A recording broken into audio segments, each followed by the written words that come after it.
Tahu kan nama tol layang bergelombang sepanjang 36,4 kilometer?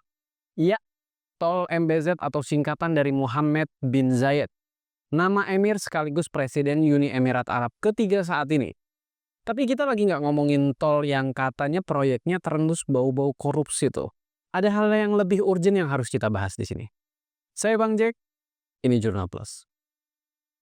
Berkhianat? Jelas. Tidak ada dalam kamus orang yang benar-benar beragama. Juga tidak pernah terbersit di benak siapapun yang memiliki martabat dan kehormatan. Tindakan hina dan najis itu hanya mungkin dilakukan makhluk terlaknat bernama setan. Contohnya adalah rezim monarki yang sekarang disorot dunia, yaitu Uni Emirat Arab. Monarki terbelakang yang seharusnya sudah rubuh di era modern ini karena tak punya legitimasi lagi, terus-menerus melakukan pengkhianatan baik terhadap umat Islam maupun umat manusia pada umumnya. Pengkhianatan pertama rezim bin Zayed itu adalah membuka hubungan diplomatik dengan rezim ilegal Zionis.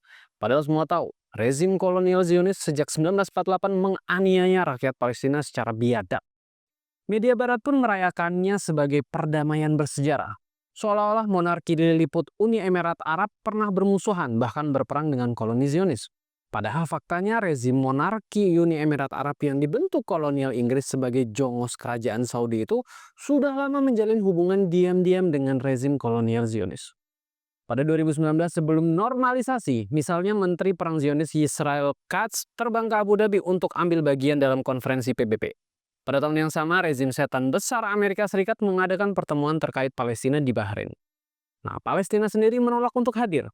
Kemudian pertemuan ilegal itu dihadiri rezim Mamlaka, Kerajaan Saudi, Uni Emirat Arab, dan koloni Zionis sendiri. Pertemuan itu terbukti bukan untuk kepentingan Palestina, melainkan sepenuhnya untuk melayani kepentingan Mamlaka dan rezim Zionis. Malah, pertemuan itu tak lain dari upaya untuk menjual Palestina. Dari situ lahirlah ide konyol dan skandal kolonialisme terbesar abad ini, yaitu The Deal of the Century.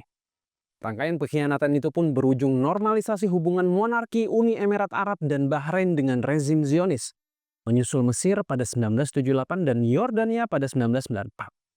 Pengkhianatan terang-terangan itu tak cuma sampai di situ, rezim monarki Emirat terbukti membantu rezim kolonial Zionis dalam menggenosida Palestina sejak invasi Zionis ke Gaza 2023 dan 2025 kemarin.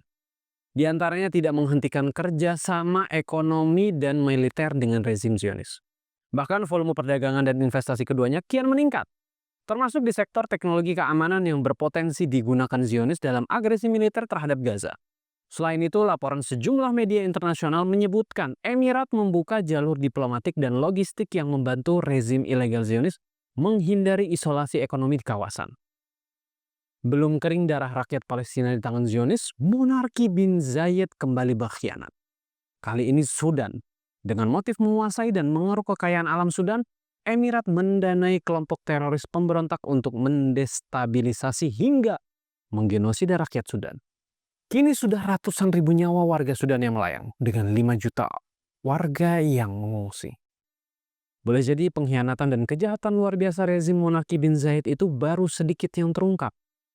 Namun semua itu kiranya sudah cukup baginya untuk mendapatkan hukuman berat, baik secara moral, sosial, yudisial, politik, budaya, bahkan militer. Nah, bagaimana dengan kita sebagai negara yang menjunjung tinggi kemanusiaan yang adil dan beradab sehingga anti berkhianat? Indonesia memikul tanggung jawab berat untuk ikut menghukum rezim Emirat. Upaya itu tentunya bisa dimulai dengan mengganti nama jalan layang di wilayah Cikampek dari bin Zayed menjadi Palestina. Mungkin. Seharusnya, ya kita berpikir ke arah sana. Semoga pemerintah kita Republik Indonesia berkenan melakukannya. Saya Bang Jack, sampai jumpa.